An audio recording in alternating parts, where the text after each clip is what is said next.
Hi, I'm Joshua Merchant. I'm a poet. I read poems. So that's what I'm gonna do. um, okay. This first poem is called Product. James is in the 8th grade. Doesn't have enough money to support his diet. Not a vegetarian out of fear of starving in his own home. Has never known the monotony of assembly line, but he pictures his public schools. When he first imagined farming, he dreamed of straw hats, pitchforks, cows, barns. It was like a fairy tale. He didn't know about the mounds of metal and synthetic material used to create what he eats. He is slave to this twisted system. His body systematically inclined to break down like buildings broke down for new shopping centers, forcing neighbors into homelessness. He won't be able to differentiate corporate farmers from drug dealers like crack. The dollar menu is cheap. When he wakes up, he asks, how much is there in the fridge? 3 boxes of generic pasta in the freezer. 1 box of Captain Crunch, no guarantee there's any milk left. He's built walls out of sugar, hides behind the taste buds high for at least 10 minutes. He eats because he's hungry, not saving the economy, the ecological state of the planet. This kind of survival doesn't allow self-preservation. James has never experienced fruits without pesticides, which is to say he's never experienced a neighborhood without bullets. Some things just go hand in hand. Corruption and lack of money, money and lack of opportunities, opportunity and chemically altered meals. He can't hear the cries of exploited farmers, ruined land, dirty water, abused cattle, polluted air when he bites into Big Macs. The cries of shattered mothers' backs, their seeds slipping into cracks with no sunlight is louder, closer to home.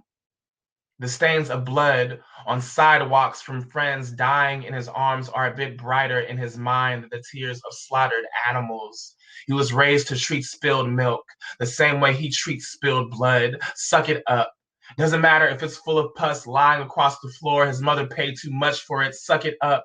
Doesn't matter if wounds are fresh with gunpowder, tears won't heal scars.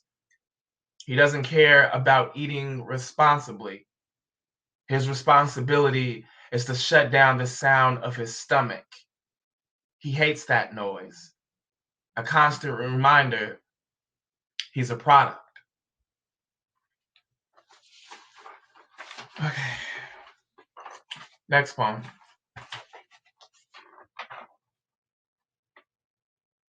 When you hear the joke, cocoa butter smells like poverty.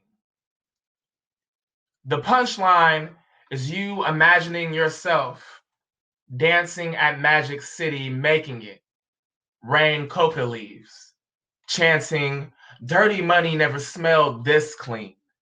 I'm the moisturizer before the soaked thong. I provide an experience more expensive than my clothes, and you are allowed to show up as you please. A baller, a scoundrel, hands of pre-mixed skim milk, and still I'll take them with a thigh, a cheek, a lip, my own softened palms. All you have to do is prove you want me to. Show me the receipts.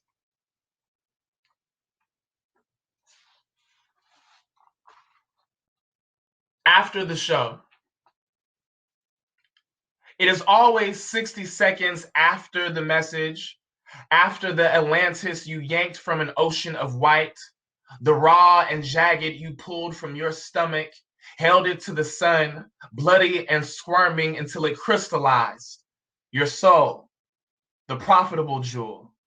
Your soul, the golden ticket to a meal, to another city, another state, to another compliment from a pair of lips plump with guilt, to a business card you won't use, to a nonprofit's bank account, to a phone bill finally paid, to the next couch you will call home. It is always on the day you've reached the point of wanting to lay, the way burdens do, the way you've imagined doing unto thy neighbor, thy enemy, thy foolish friend who listens with a deafened ear and a lending hand, an open mouth, because they always want to paint enough white on your black to make piano keys, turn you instrument, play you like the song they're used to seeing you dance to. At times like these, it is important to remember now what they couldn't in the past.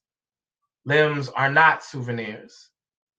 Carrying another man's knuckles doesn't make your hands more prepared to catch the ironic tune that is this dichotomy.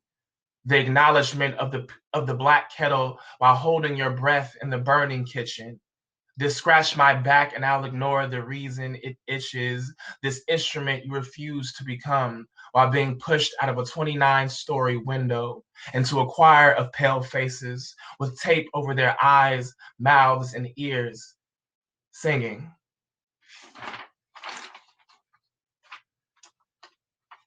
This is the last poem. It's called Azealia, the hue of public pool bitches who knew they were really mermaids.